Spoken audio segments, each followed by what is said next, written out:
The man turned on his computer and discovered that his account had been credited with an additional $3.7 million. But before he could even celebrate, his boss tracked him down and started berating him at work. Well, I know one thing. You've got your review coming up next week, and I can't wait to start checking me off some big fucking boxes. Facing his boss's daily insults, this time, the man couldn't take it anymore. Shut the up! In an instant, his co-workers were all stunned. He grabbed the boss's stapler and hurled it at him, shouting in his boss's incredulous face, "I've had enough." Then, he quit on the spot. When he saw the co-worker who had been cheating with his wife trying to come over for a high five, the man didn't let him off easy. He turned around and punched him square in the face. The man's name was Wesley. He used to be the kind of guy who swallowed his pride every day.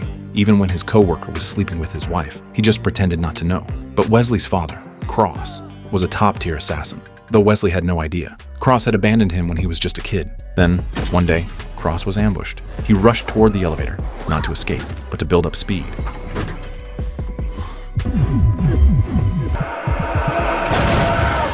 In a flash, Cross launched himself at the building where the sniper was hiding, shattering the glass and soaring into the sky at a terrifying speed.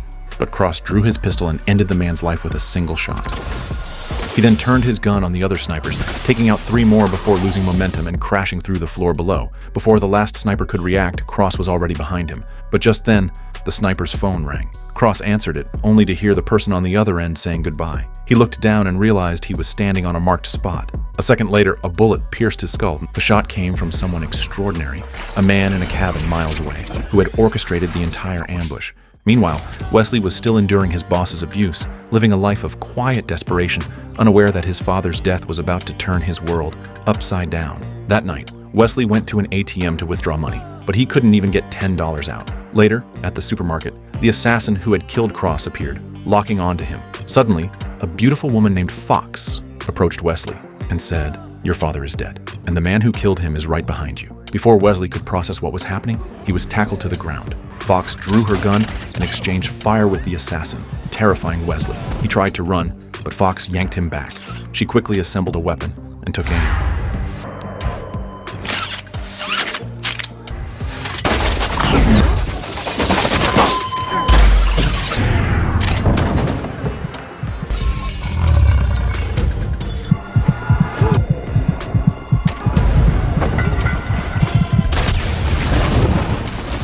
The assassin fired, nearly hitting Wesley in the head. Panicked, Wesley bolted. The assassin jumped into a truck and chased after him. Just as the truck was about to crush him, Fox roared up in a Ferrari, but the assassin was relentless. Fox, fed up, shot out her own windshield, jammed the accelerator with a fire extinguisher, and handed Wesley the wheel while she climbed out the window to fight back. Then, out of nowhere, a bus blocked their path. The assassin used gun fu, blowing out their tires in an instant.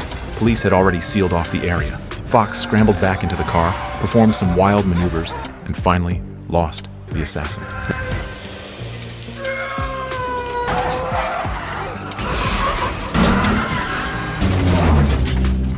Wesley, meanwhile, had passed out from sheer terror. When he came to, the Ferrari was wrecked, looking more like a tractor. A bystander stared in shock. Wesley woke up in an unknown location, surrounded by strange people.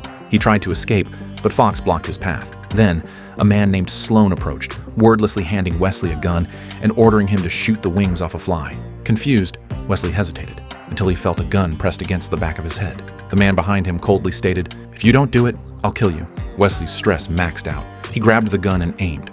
To his shock, the fly's movements slowed down. He fired and hit all 3 flies' wings with perfect precision. Sloan told him, "Your father was a top-tier assassin. You've inherited his bloodline, giving you heightened observation and reflexes. Only a handful of people in the world have this ability." Wesley, stunned, raised the gun at Sloan, demanding to leave. But Sloan continued, "We're an assassin organization called the Fraternity of Assassins. Fox and everyone here are elite killers. That gun in your hand, it belonged to your father. He was one of us, and now all his wealth has been transferred to you." Finally, Sloan couldn't bear to see Wesley's potential wasted and invited him to join the organization, to avenge his father. But Wesley didn't believe a word. He rushed out, convinced it was all a dream, until he went to the bank. When he entered his password, the screen showed a 7-figure balance. Now he believed. Back at the office, Wesley checked his account, feeling a rush of satisfaction. His boss came over to bully him as usual, but this time, Wesley snapped. He cursed his boss out and quit, but the moment he stepped out of the building, he discovered he and Fox were now wanted nationwide. Just as Wesley panicked, Fox appeared, waiting for him. This time, Wesley followed her back to the organization without hesitation. He was done living an ordinary life. Sloan, pleased, assigned Fox to train Wesley. But Wesley never expected that the first lesson in becoming a top-tier assassin would be getting beaten up. After enduring 4 punches, Wesley passed out from the pain. When he woke up again, Fox threw him into hand-to-hand combat training, but the instructor showed no mercy. A knife was thrust straight at Wesley, and the excruciating pain knocked him out once more. He was taken to a recovery room, where a special medicinal bath healed his wounds in just a few hours. Then, it was time for shooting practice.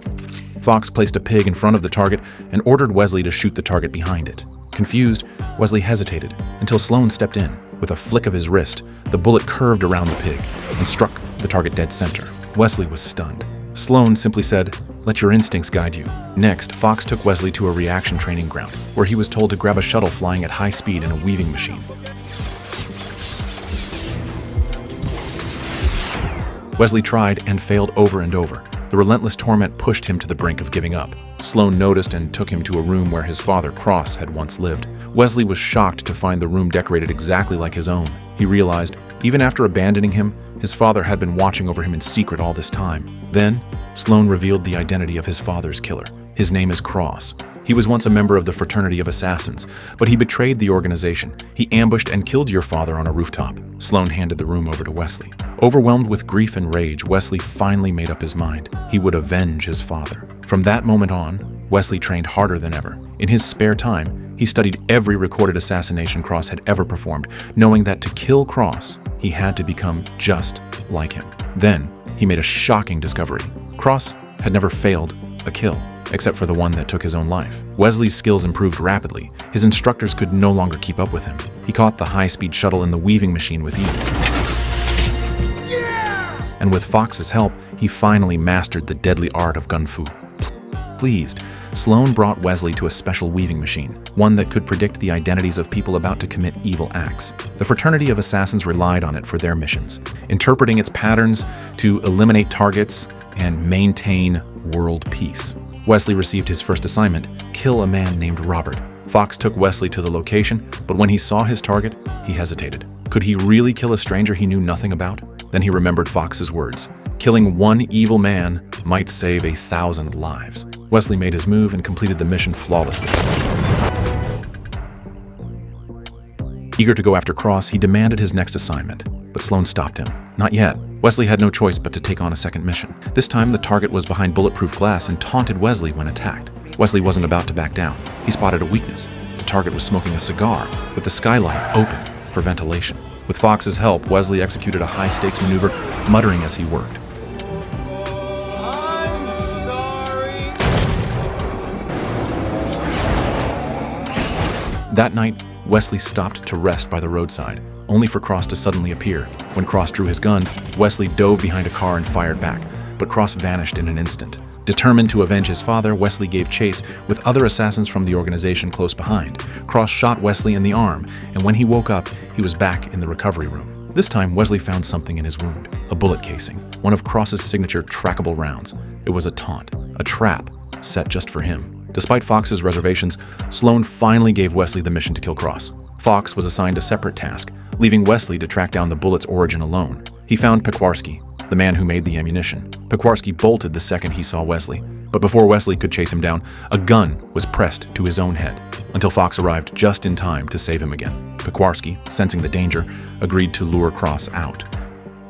They set up at a train station with Pequarski waiting outside while Wesley and Fox hid in the shadows, but Pequarski tried to flee at the last second, forcing Wesley and Fox to give chase. Meanwhile, Cross had already boarded a train. Wesley sensed his presence and stormed inside, gun drawn. Fox, left behind as the train pulled away, hijacked a car and raced after it. Inside the train, Wesley and Cross exchanged gunfire.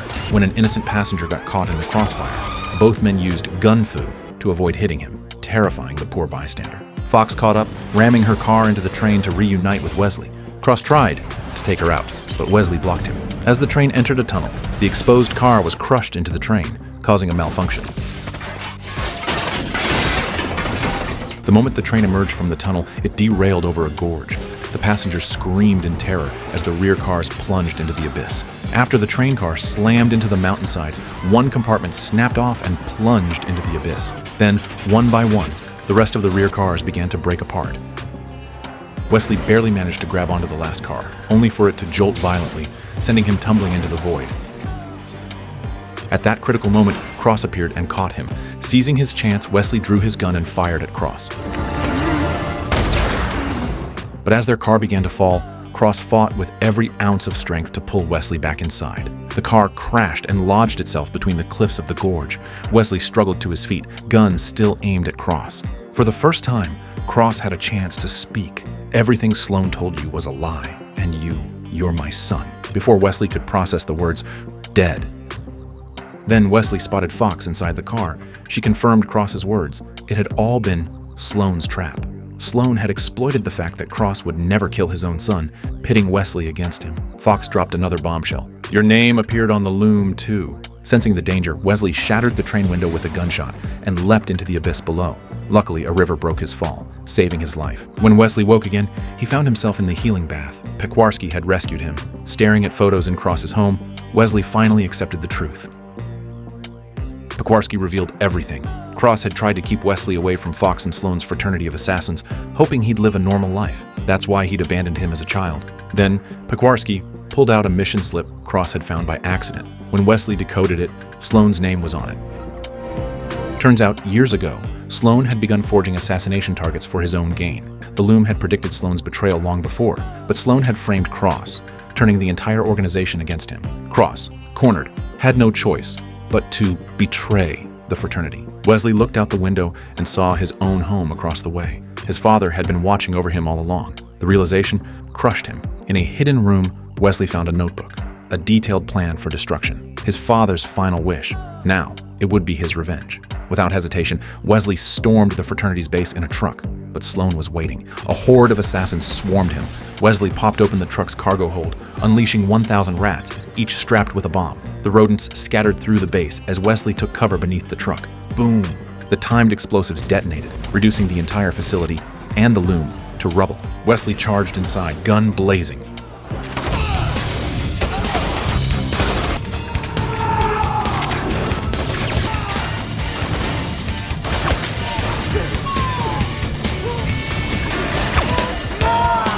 The instructor who taught him to take a beating tried to throw a punch. Wesley stopped him with a bullet. He fought his way to Sloan, surrounded by the fraternity's elite. Wesley exposed Sloan's forgeries and revealed the loom's prediction of Sloan's name, proof of Cross's innocence. But Sloan flipped the script. He pulled out a stack of mission slips and twisted the truth. I told you all. Our names appeared on the loom. If I hadn't forged those targets, we'd all be dead. I saved your lives. If you still believe in the loom's commands, kill yourselves now. Otherwise, kill Wesley. And let's take control of our own fate. The fraternity will rise to new heights. The crowd wavered, then turned their guns on Wesley. Then Fox fired. She took out everyone around her in a single shot, then tossed her gun to Wesley, only for the bullet to curve back and strike her down. Fox had chosen to trust the loom. She was gone. Her death sent Wesley into a fury. He sprinted toward Sloan's escape route, but Sloan had vanished. Defeated, Wesley stumbled out of the ruins and stood before a bank. His 7-figure balance was gone. Only $14 remained. Confused, lost, he asked himself, what was all of this for? But reality hit fast. He returned to work. Then, out of nowhere, a gun pressed against his head. Sloan, here to silence him. But the man in front of him wasn't Wesley. It was a trap. Sloan glanced down and saw the mark on the ground. Too late. A bullet pierced his skull. This is me taking control. From Sloan. From the fraternity. From Janice. From billing reports. From ergonomic keyboards. From cheating girlfriends and sack of shit best friends. This is me taking back control of my life.